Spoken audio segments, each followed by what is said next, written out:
Good evening. It is an honor to stand before you here today.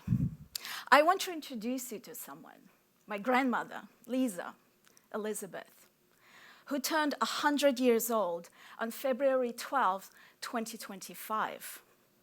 A World War II veteran, an immigrant, a shiro, a woman.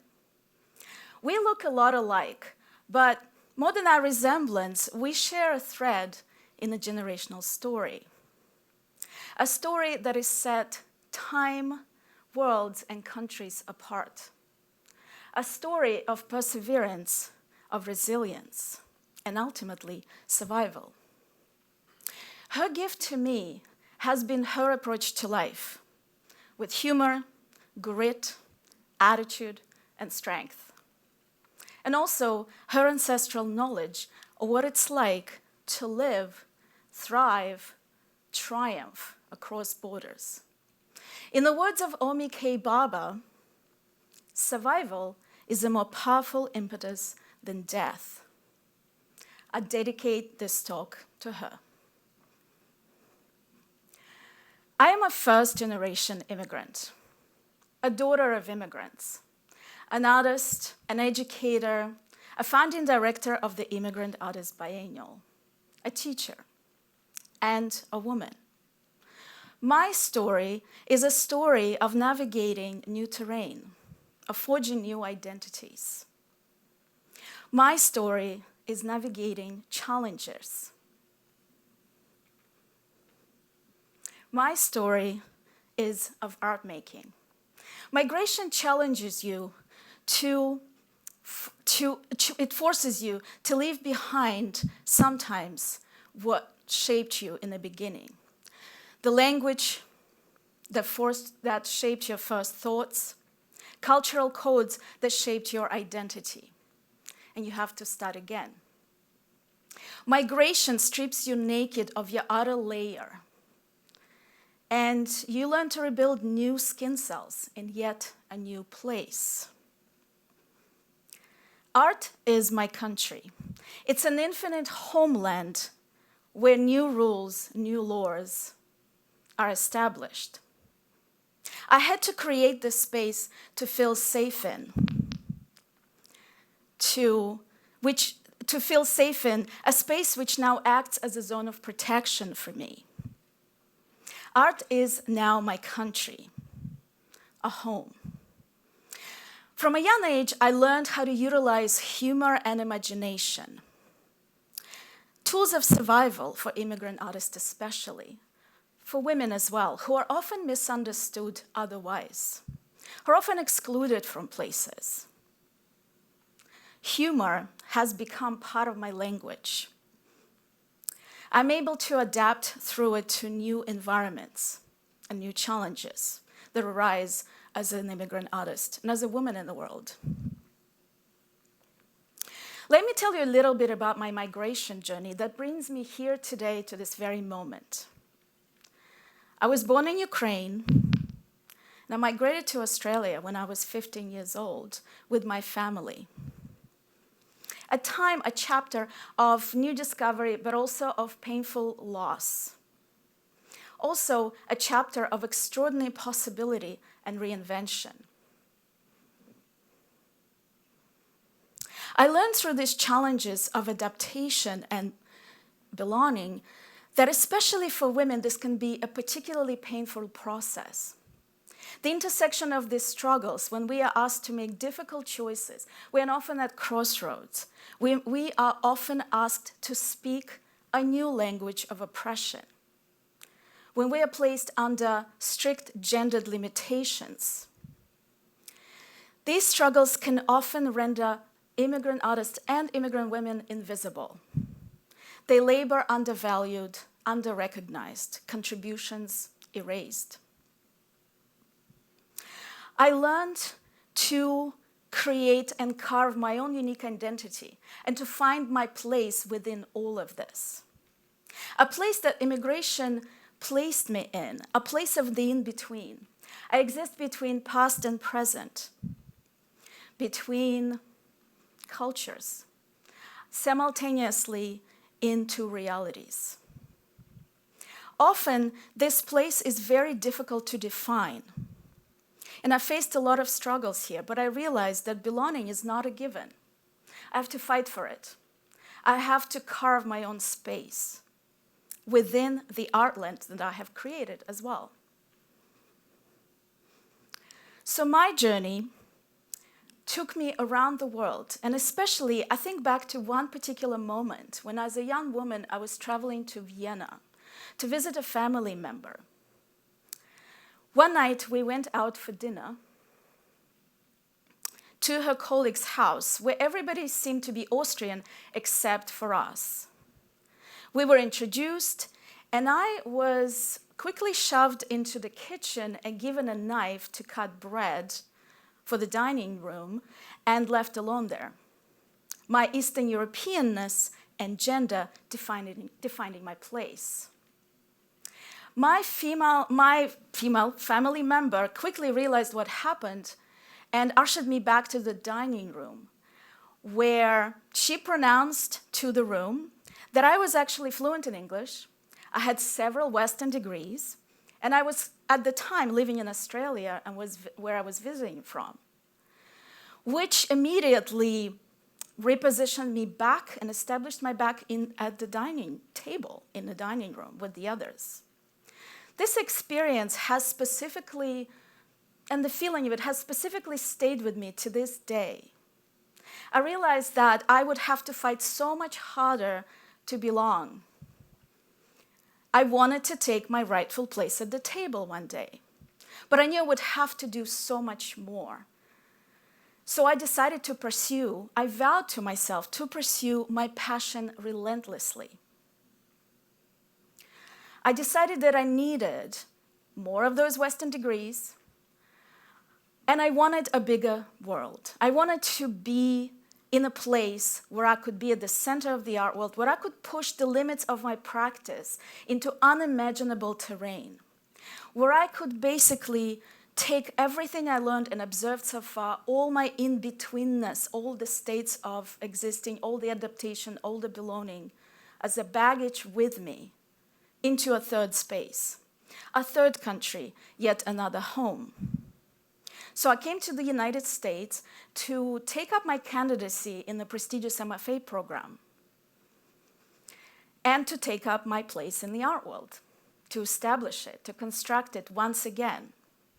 At this point, fully armed with the knowledge of English, more of Western degrees, and also a profoundly confused sense of identity. I wanted a language that would help me construct, that will help me create, that would help me establish my practice, which could act as a container of all of these languages, of all of these in-between states.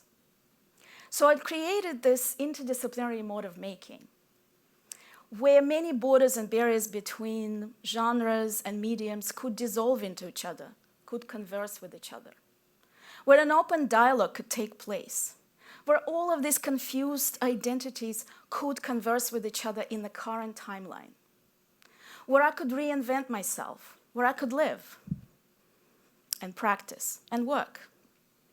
I also wanted to, at some point in my life, understanding how difficult it is for others, to also advocate for other voices. I understood that this would take a long time, but I was able to do that eventually through establishing my curatorial platform, the Immigrant Artist Biennial. But to go back to my practice, I'll take you on a little journey through it. A quick around the world trip. In a project, a very recent project, Is There a Place?, I explore the tension between the notion of home and exile through found objects, found materials, and structures that resemble a mobile home. I also work with objects of attachment, really, with objects that my parents sent me from Australia, originally brought from Ukraine. Objects such as aprons, my mother's soiled aprons that carry within them years of labor, years of struggle, years of dreams and disillusionment. An innocent object to an observer, but to me, an object that is loaded with love and hope. Objects that stand in, as I memorialize them on canvases or other surfaces, that stand in for my family, that acts as bodies that I could possibly, in my imagination or when I'm near to them, think of hugging my parents at the time of anxiety, loneliness, and hardship.